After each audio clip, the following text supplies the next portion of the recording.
अस्सलाम वालेकुम dear students. बेटा कल हमने यहाँ पे क्वेश्चन नंबर 2 किया था इसका। उसने कहा था कि find the nature of the roots of the following given quadratic equations and verify the result by solving equation. इसके हमने रूट्स की नेचर बतानी थी और उसको वेरीफाई करके बताना था क्या जो हमने रूट्स बताए हैं उसकी नेचर बताई है क्या वही निकलते हैं। तो कल हमने इसका हाफ पार्ट किया था, यहाँ तक हमने सिर्फ उसकी जो है वो रूट्स की नेचर डिस्कस की थी। अब नेक्स्ट उसकी वेरीफिकेशन वाला पार्ट जो है वो आज करेंगे। वेरीफिकेशन करनी है। उसकी वेरीफिकेशन का मतलब है कि आपने उसके जो क्वाड्रेटिक इक्वेशन दी होगी उसको सॉल्व करके उसका आंसर जो है वो निकाल के बताने हैं। तो क्वाड्रेटिक इक्वेशन को सॉल्व करने के हमने 3 मेथड्स पढ़े थे, बाय यूजिंग क्वाड्रेटिक फार्मूला और बाय यूजिंग और by factorization and by completing square. तो यहाँ पे जो है वो मैं फार्मूला वाला मेथड जो है वो यूज़ करूँगी। यहाँ पे एक फार्मूला लिखा हमने x is equals to minus B plus minus B square minus 4ac/2a। तो इसमें सिंपल वैल्यूज पुट करेंगे, हमारी वही वैल्यूज यूज़ होंगी जो हमने ऊपर की थी। a की वैल्यू 1, b की -23 और c की 120।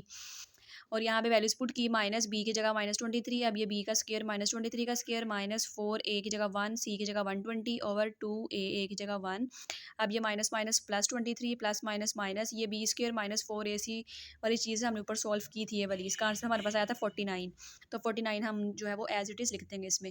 अब 49 का स्केयर रूट क्या होता है 7। 23 प्लस माइनस 7/2 इसको एक दफ़ा प्लस में लिखेंगे, एक दफ़ा माइनस में लिखेंगे। अब 23 में 7 प्लस किया 30, 30 डिवाइड्स 2 और 27 में से 23 में से 7 माइनस करेंगे, आ जाएगा 16। 16 डिवाइड्स 2 दोनों की कटिंग करेंगे, ये यहाँ भी इसका आंसर 15 आ जाएगा। इसका आंसर जो है वो 8 आ जाएगा। देखिए ये दो इसके रूट्स निकले हैं। अब ये रूट्स क्या हैं, रियल हैं दोनों, जो है वो रेशनल हैं, मतलब रियल हैं और अनइक्वल हैं। दोनों डिफरेंट है, मतलब अनइक्वल हैं। एक 15 है और एक 8 है, ये रियल हैं।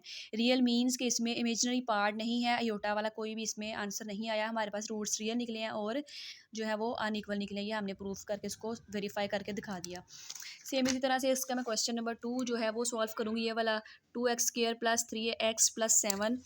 तो सबसे पहले हम इसके रूट की जो है वो नेचर डिस्कस करेंगे। इसका हम निकालेंगे डिस्क्रिमिनेंट। उसका फार्मूला होता है बी स्क्वायर माइनस 4ac। यहाँ पे ए की वैल्यू 2 है, बी की वैल्यू 3 है, सी की वैल्यू 7 है। तो इसमें वैल्यूज पुट करेंगे। बी का स्क्वायर मतलब 3 का स्क्वायर माइनस 4, ए की जगह 2, सी की जगह 7। अब 3 का स्क्वायर होता है 9 माइनस ये 4 2 8, 8 7 56। अब 9 में से 56 माइनस करेंगे, ये आ जाएगा -47। अब -47 क्या है जी, लेस देन जीरो है, मतलब नेगेटिव आया, ये लेस देन जीरो है। तो ये हमने अपनी वो जो 4 पॉइंट्स पढ़े थे उसमें था कि अगर डिस्क्रिमिनेंट का आंसर लेस देन जीरो हो, नेगेटिव हो, तो रूट्स क्या होते हैं, इमेजनरी। इमेजनरी मीन्स कि इसके रूट्स में योटा जो है वो आएगा।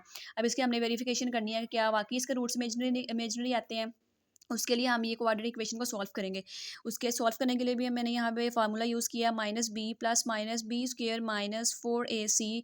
वैल्यूज पुट करेंगे। बी की वैल्यू हमारे पास क्या थी ऊपर से 3, ए की 2 और सी की 7।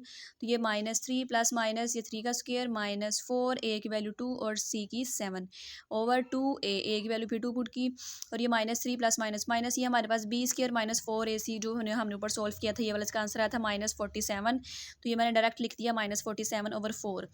और जब भी स्क्वायर रूट के अंदर नेगेटिव साइन आ जाता है तो उसका मतलब है यहाँ पे योटा लाजमी बनेगा। तो योटा बनाने का तरीका ये ऐसे होता है, ये माइनस को मैंने सेपरेट कर लिया, -1 मल्टीप्लाई 47। अब -1 की जगह पे हम पुट कर सकते हैं iota square, because iota square जो है वो होता है -1 के equal. Iota square is equals to -1। अब यहाँ पे योटा स्क्वायर -1 पुट किया। अभी योटा का स्क्वायर है वो स्क्वायर रूट से कट जाएगा, तो योटा जो है वो स्क्वायर रूट से बाहर आ जाएगा और ये 47/4। अब देखें हमने जो बताया था कि हमारे रूट्स इमेजनरी हैं, ये इमेजनरी ही है, योटा की वजह से ही हमारे आंसर जो है वो इमेजनरी है। यही हमने प्रूव करना था।